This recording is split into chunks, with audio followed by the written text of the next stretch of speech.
YouTube, it's Brian Phillips. Look at this. We've got from FMS, the Easy Trainer, 1280 millimeters. This is a hand launch pusher prop trainer that comes as a ready to fly. We have ours turned on. By the way, if you're wondering how to turn on, press this while then pressing this and let go of both. Should turn on. It's kind of a weird process. This does come with a 6-channel receiver, 1 extra channel if you need it for something later. But I have my modes over here toward my belly's auto level, off, and stabilization away from your belly, okay? So those are the 3 major things. Didn't have to bind it or anything. Comes with 1300 2S pack. And we're gonna fly it right now for you, show you if it's even worth having. I'm gonna start in stabilized mode. And I think I'm gonna launch this way, even though the wind is sort of ambiguously going that way. This will give me more room in case I have to trim. I'm gonna go about 50% throttle here. And just launch it. There it is. Boy, that got a lot of rudder authority.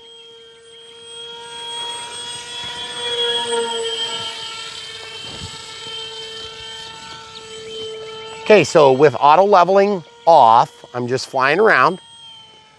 And it definitely needs a little bit of trim on the elevator. Okay, so what I'm gonna do is I'm gonna bring it around, and camera crew is gonna attempt to show you this. Okay, so. That's all the way up. Okay. So should we put it in a different hole? You okay with that? So it's not a powerhouse, guys. 2S, 1300 milliamps. I wonder what this would do with 3S anyway. Wonder if it'd catch on fire. It's only a 20 amp ESC. Oh yeah, that'd be pretty low. It's got good power actually, because that's funny. It doesn't seem like it's very good, but then look at that. It goes up pretty good. Okay, so let's try auto leveling here. I'm gonna get into position. Now the wind is going way down the hatch there. So here's auto leveling. Oh, wow, that's pretty not level. Why is it so out of level? Watch this, guys. Bringing it to a level position in not auto leveling. Now auto leveling, look at that. It's way over to the right. When I let go of the sticks, look at this. What the heck? Okay, so I think I know what might be going on there. And that would be a condition called, they mounted the stabilizer and the glue came loose. And so when the glue came loose, they set the home position. And you'll see that the prop is braking. The motor is braking, the prop. Okay. So is this thing easy to fly? It's not hard to fly. Is it as easy as it could be to fly? No.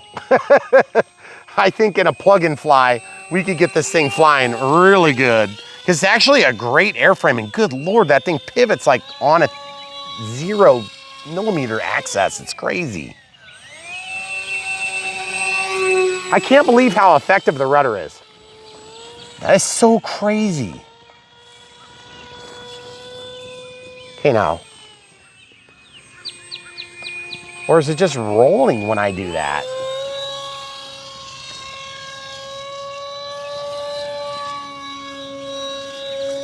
Whoa, buddy, almost didn't make it out.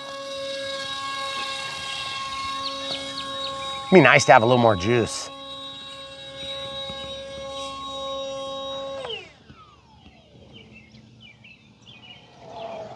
Oh, cool, it screams. What do you think of that, camera crew? It sounds good when the scream is cool.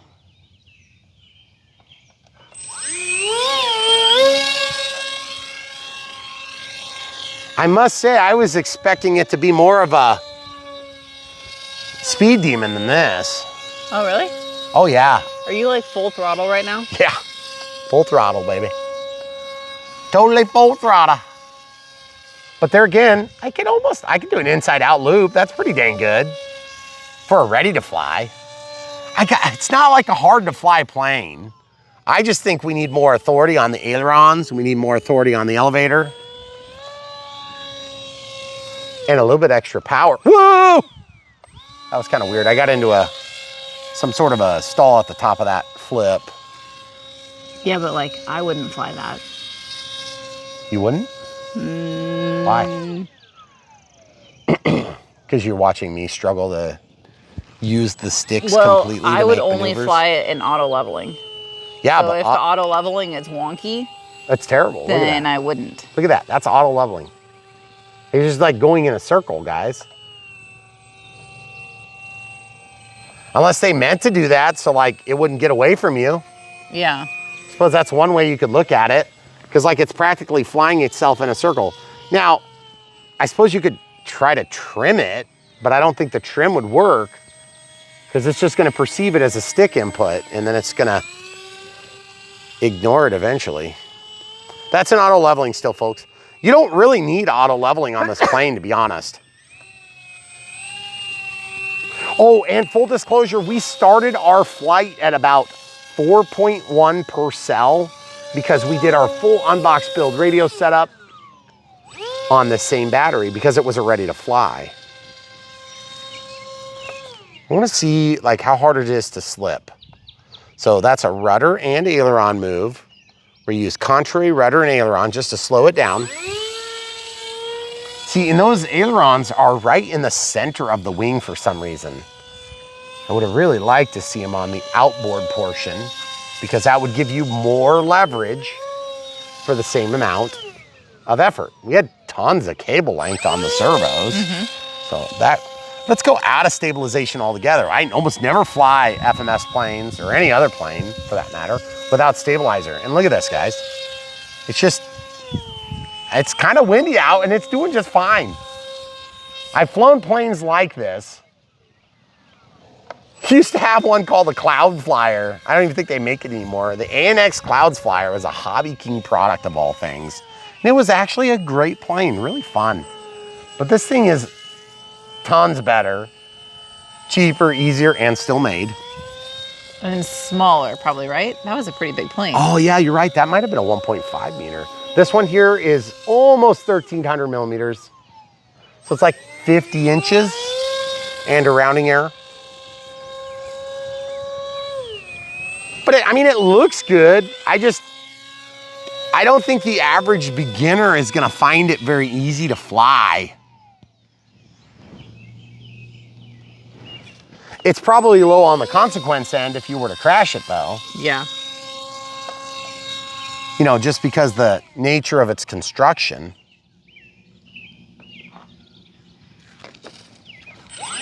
Wing drag, sweet.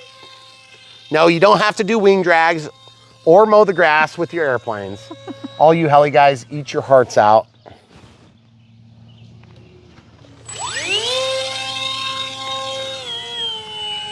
I want to see how slow I can get it going to try to catch it.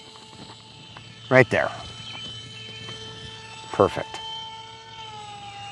Okay, so I'm gonna just try to fly it in toward myself and catch it. Camera crew is gonna be kind of right by me. You're fine. Okay. Just stay where you are. I know where you are. The wind is kind of lulled, of course. Oh, there's some wind over my shoulder.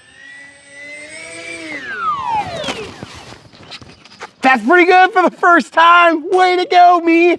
I love catching planes. I don't do it very often because usually I just crash. We don't recommend it at all. Don't do it. Yeah, never do that. Super dangerous. Don't ever do that. So, guys, what do I have to say about this plane? I have to say a few things. First of all, auto leveling is very disappointing. For being a beginner, easy to fly aircraft, that is a big miss. So let's see what's going on here. See, my reflex is not mounted square. I want to see if I can just rip the thing off and just move it over, which I'm going to try. Yep, I just ripped it off and I'm moving it. You see what I just did there? I just centered that down the length of the fuselage, okay? In the unbox build radio setup, we talked about that for a second and I just like never executed. Also, I'm gonna move this back to make the elevator a little bit more lively. Been flying for a long time. Oh, I did put a voltage alarm in there too. Okay, so I'm gonna bring that way back so I can get a little bit more center of gravity back toward the tail. We're gonna see how this thing does now. Okay, we're in stabilized mode on auto level. Let's try auto level right now off the bat and see where level is. Yeah, see, it's still wanting to be here. It's gotta have something to do with the way we initiated it because it was sitting on the counter. Was it tipped? Maybe. I don't know. Let's try. Auto leveling. Ah! You have to yell like a He-Man to do that, just so you know. Or She-Man. That's why you always launch for me. We were just talking about that on our last video. Now it's flying pretty dang good. Oh, I feel a lot better. That's 50% throttle. Look how much better it is, guys. I wouldn't have voluntarily flown so close. I wouldn't have flown under the flag like that before. I wonder if it was too nose heavy. That would not cause it to fly crazy. that. Oh, the reflex is mounted better. Right. The reflex was loose. Because you're still auto leveling, right? No, Oh, you're out. I'm out. I'm actually out of stabilization altogether now. Oh, don't hit the solar panels, Brian! Oh my goodness, solar panels! In case you guys were wondering, we have solar panels. It's a huge investment. Okay, I'm in auto leveling now. Yeah, it definitely wants to jank it over to the left. I still feel like it flies faster than I would want it to fly for me flying it. Well, and that's not a terrible assessment. And you know, to be honest with you, if you want to slow this plane down, you can take and adjust the clevises that go down the control arms for both left and right elevator. And you can make them so that it's like always having flaps deployed. Oh, geez. Thanks for waiting so long to get out of the way. I was gonna fly. Okay guys, if you ever have a belly drag like that and you're trying to get back off the surface and the camera crew moves the wrong way, the best way to deal with it is to do it again, except this time she'll stay inside and you'll stay outside. This is a pretty good long flight though. Okay, we're gonna try that again, guys. All I was doing is just coming in here, doing a nice little touch and go. Oh yeah! Okay, our voltage alarm just gave us its first hint that we're not doing a good enough job to satisfy. Right there.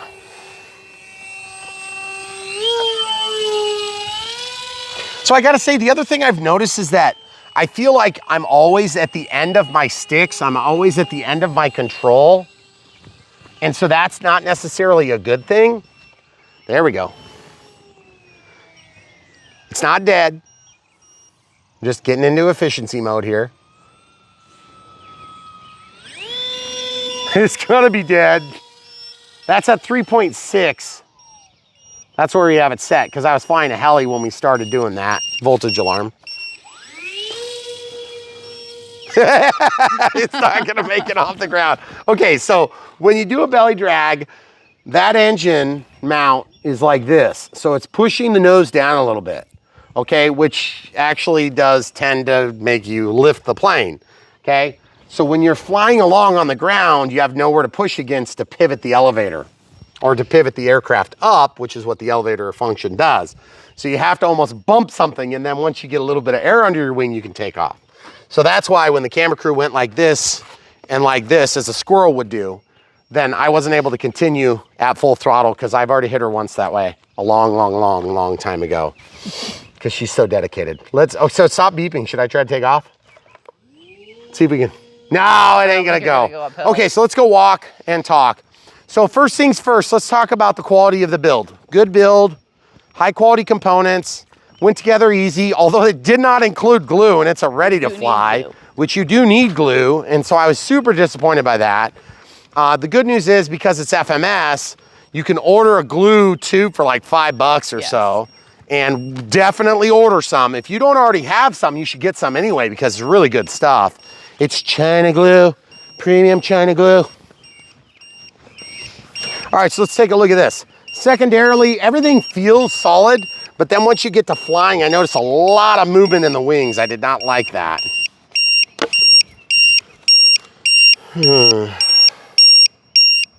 Yeah, 3.23. Okay. So it's not like the battery is completely gone, like caught on fire bad. But I can definitely say the reflex not being mounted down was disappointing. You can see that S4, which is FMS's 6-channel mini 2.4 gigahertz receiver. So anyway, it did okay. I don't really have a problem with the receiver. My only issue with this plane is the fact that the auto leveling doesn't actually bring the plane totally level, okay? Now there might be a way for us to calibrate this plane so it levels. Also, I am gonna put this on 3S right now because I wanna see if the thing flies. And if it catches on fire, you're gonna know that 3S is too much power. Because this has a relatively small ESC, and the ESC is definitely purpose designed for 2S. So we're gonna see how bad it does because we know you're gonna do it if we don't show it. So stay tuned. Okay, so 2 things we're gonna try. We're gonna try 3S 1300 Smart Pack with this little adapter that I built, okay, that takes us from, in this case, IC3 into an EC3, and then out to the JST, okay? And what I'm gonna do is I'm gonna take the plane stand and I'm gonna set this thing level to see if that resolves our auto leveling conflict. So hopefully this takes care of the issue. But also, if it catches on fire, it'll be more exciting if it's on top of the stand. Okay, so nice and level. We're gonna be prepared. Here's the battery. I'm just gonna stick it in there. Looks like it's pretty much fits in there okay. Pretty much. Okay. I'm just gonna make sure this stays level when we're initiating it. Okay, again, this is not designed for 3S, but everybody's gonna ask this question. So I'm just gonna get it out of the way and just answer it right now. Does it work on 3S? Good question. Probably not. Wasn't blown up yet.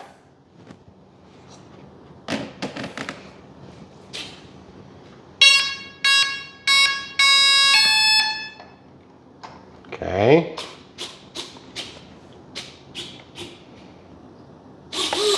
Well, it hadn't caught on fire yet, so I guess we'll find out when we get outside if it's gonna catch on fire. I'll be seriously disappointed that I ruined such an awesome battery. All right, 3S it is. Hopefully it doesn't blow up in a million pieces, but if it does, we might as well hit that tree over there. Okay, so there's 3S power. It's a little bit more intense. And obviously, I'm liking it better so far. Okay, I'm gonna go to auto leveling here. It still leans. It's slow to bring it back to level too.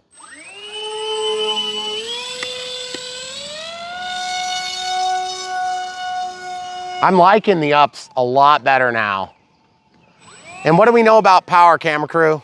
It saves planes' lives. That's right, it sure does. Unless I'm flying them. I have a sneaky suspicion that the, ow! Just kidding. The ESC is going to eventually be pretty annoyed with us. But on 3S, it seemed to be doing great. Okay, so we have already burned through that much battery? I don't know if I believe that. No. We did charge this one rather quick, and it's been sitting unused a lot for a long time. So I'm just gonna be a little bit more conservative with my usage for a second, as you can see.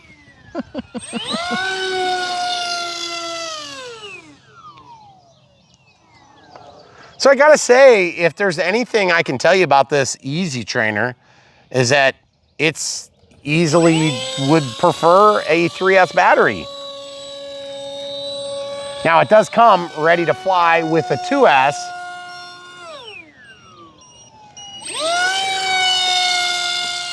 And I'm definitely gonna say, I think probably what's going on is our battery is probably just a little bit off. And the smart battery is just gonna keep auto balancing itself.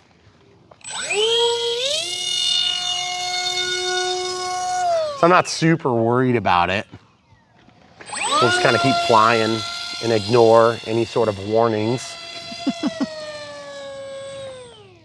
So if you're a beginner and you're thinking, hey, I want an easy to fly plane that's gonna look cool doing it, I don't wanna spend a ton of cash, I don't wanna have a huge investment, you know, you could get this thing, but I'm gonna say it's probably Easy Glider. Is that what it says, Easy Glider? Probably not. That's Easy Trainer. Easy Trainer? Yeah. I don't know if I agree that it's like the easiest flying ever. It's definitely not a bad flying plane, it's just not super, it's like not super intuitive. I thought it was gonna be way more intuitive. And I definitely can say this, if you're a more experienced pilot, you're gonna want the power. Because once you put the 3S in there, it just comes to life. And it's really fun. So I don't know what FMS would have to say about that, but all I'm gonna say is, if you get this and you're a semi-experienced pilot and you're just getting it for fun, you're gonna be bored, I think, on 2S. Oh yeah. Ooh, that was really close. That was really close. Well, I mean, how do you do it and not have it close? Well, it's true. So as you can see, it's definitely got, you know, for being a ready to fly, it's doing okay. I just think it would be better if it was on my NX-10 and I had a more sophisticated receiver in there that would allow me to really set it up the way I want. And you get a whole lot more clean controls. But I can tell you this, it definitely gets the job done. You get the feel for what it's gonna be like to fly. And so for that reason, that's about 20% throttle there, just so you know. So like I said, the 3S seem to be doing great. Haven't caught on fire just quite yet. I'm sure that over time, you'll wear it out real quick. But I'm also disappointed that I don't have flaps to play with. And honestly, you know, when you get into the more simpler planes, I really don't understand why these manufacturers are like, oh no, no flaps. Yeah, but what if you're marketing it to me? I like gliders, I like sailplanes. And then you can go to a broader audience without mods. And you don't have to use the flaps if you don't want to. But they're there. They could be, yeah, If they but were they're not. there, They're yeah. not here. So, and then the other thing too is, I think this whole like middle of the wing aileron, I've never been a fan of that. Like pick outboard or make flaps or do a full length, but don't do this inboard outboard combo thing. I don't like that. I think it makes a lot of different issues when you're flying. It makes asymmetry and roll rate, things that could be avoided very easy. Now that being said, you got plenty of room to cut in an outboard aileron and lengthen your aileron, or cut in an inboard flap if you decided you wanted to do something like that. But what I can definitely tell you about this plane is I'm actually having quite a lot of fun throwing these sticks.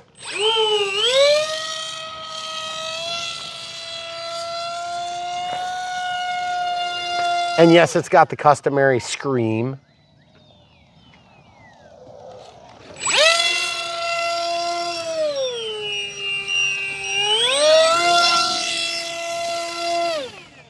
It is kind of funny. It's like either it's got an aerial scream, it's got a scream from the voltage alarm, or it's got a scream from the motor and prop combination. But one way or another, she's always making noise. Wowee! Did you like that well-timed dad joke? I don't know if that was quite a dad joke.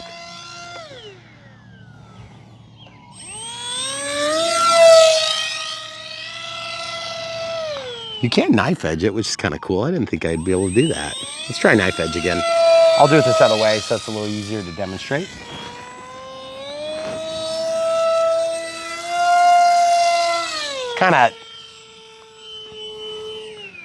I've always felt it's hard to get to the elevator control when you're doing a knife edge. It's like, watch this. It's gonna wanna point the nose toward us.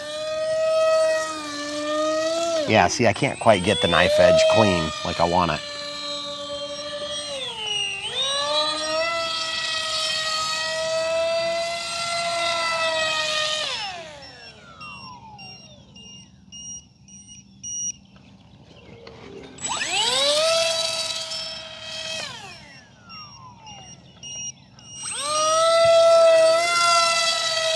More of like a presentation pass. Stay where you are.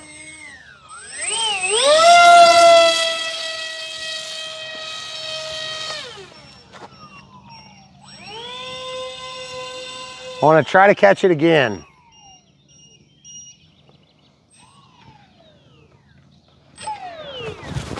Oh, see, that's why you don't catch it on your Maiden.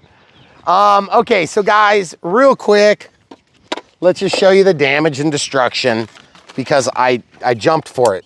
You got to bring the plane to yourself. Oops. So as you can see, the 3S seems to do fine. The ESC is warm, but not anything crazy. And since it's not dead rather, I'm gonna go ahead and launch it because I want to catch this thing. I'm going to the middle of the driveway. Yeah, that's fine. This time I'll be toward the end of the concrete so it can, wasting energy here, wasting.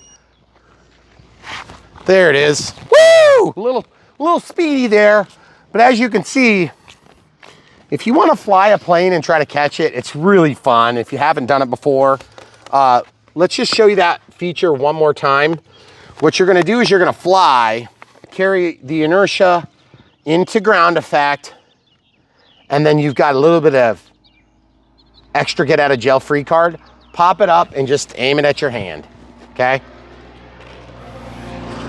Okay, so we're gonna launch and do it one more time.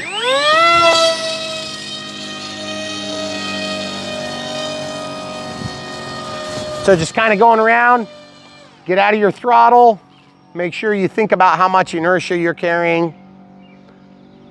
Little wiggle on the rudder, into ground effect, not gonna make it. A little bit of throttle. Yep, too fast. Don't be afraid to bail. You gotta be able to bail if you do it wrong.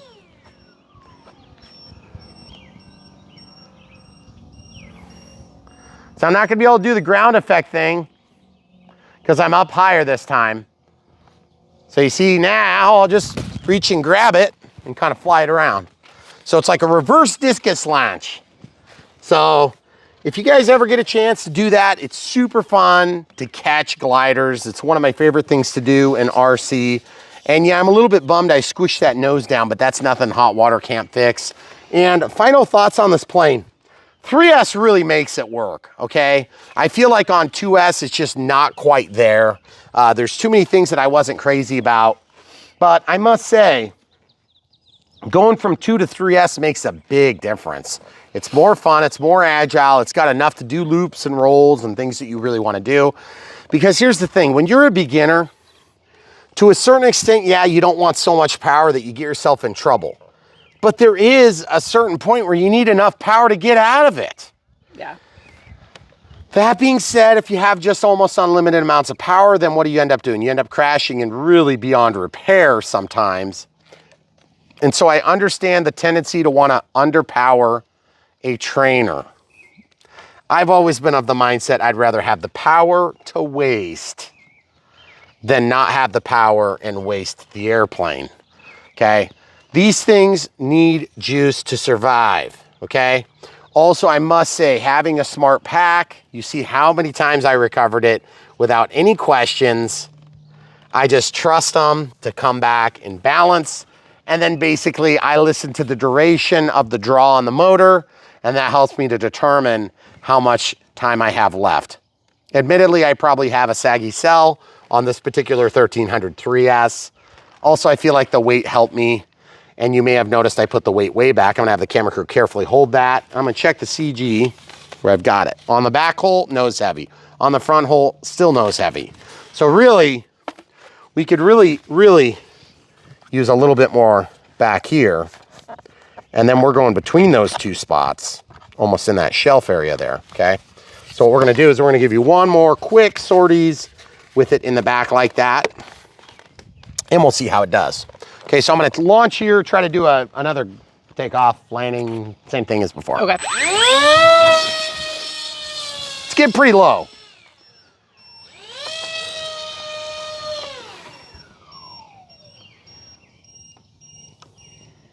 I am using the rudder full time to slow it down. Oh, I'm not gonna make it here. I'll just have to put it in the grass.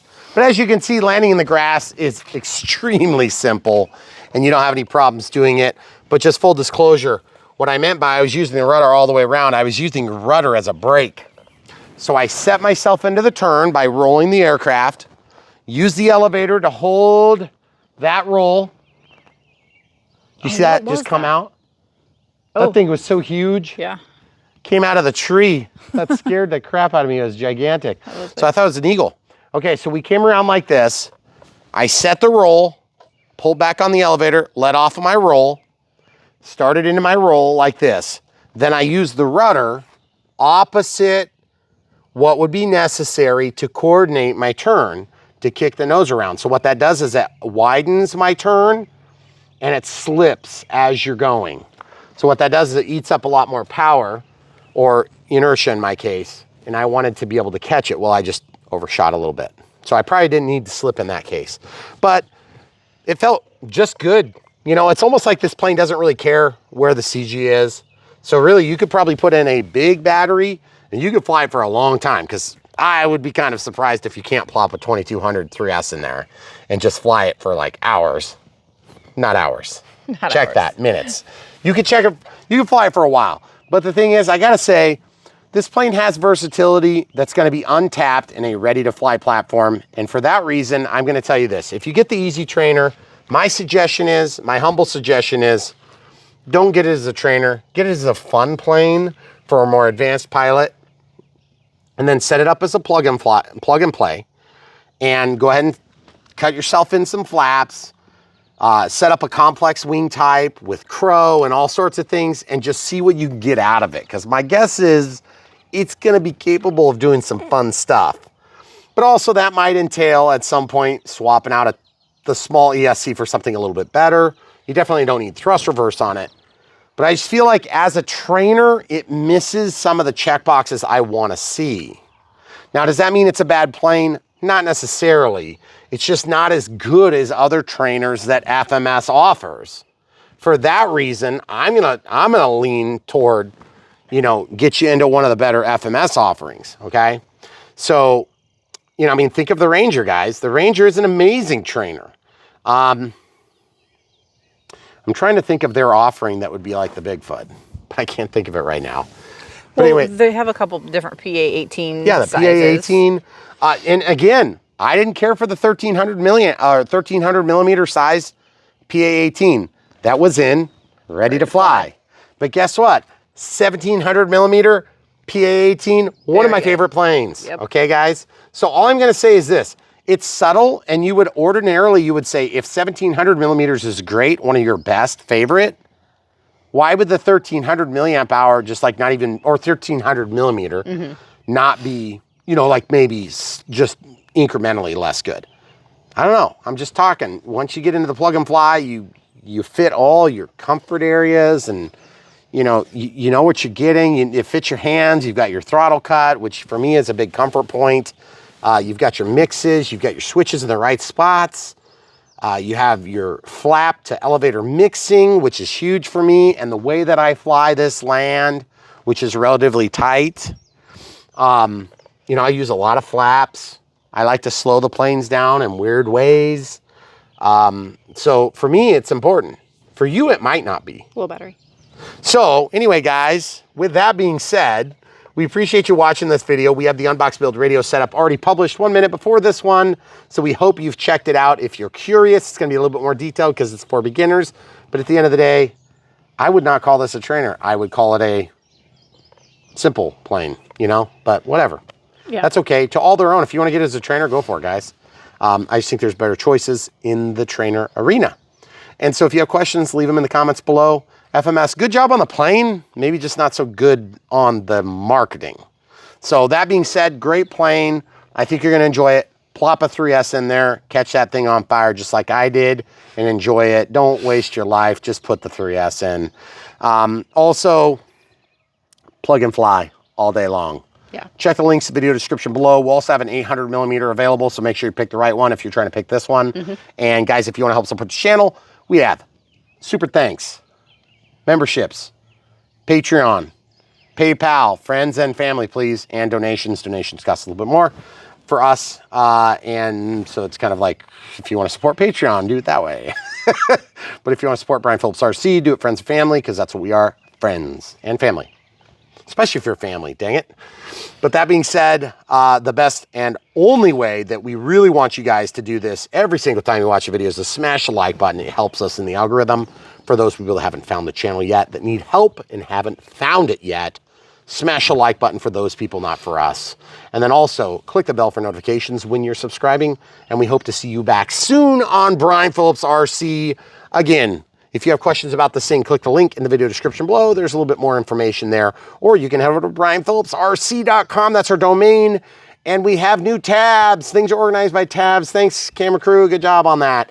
And when you go to the tabs, you'll be able to see by type and or by brand, which is very helpful when you're new, because you will have to go to 20 sites to find all the stuff we have compiled right there. And guess what? When you decide, I like it, check out the video, watch the video, make a decision, buy through the links, and you support us every time. Thanks, guys. We know you're coming back for more on Brian Phillips RC. Thanks for watching.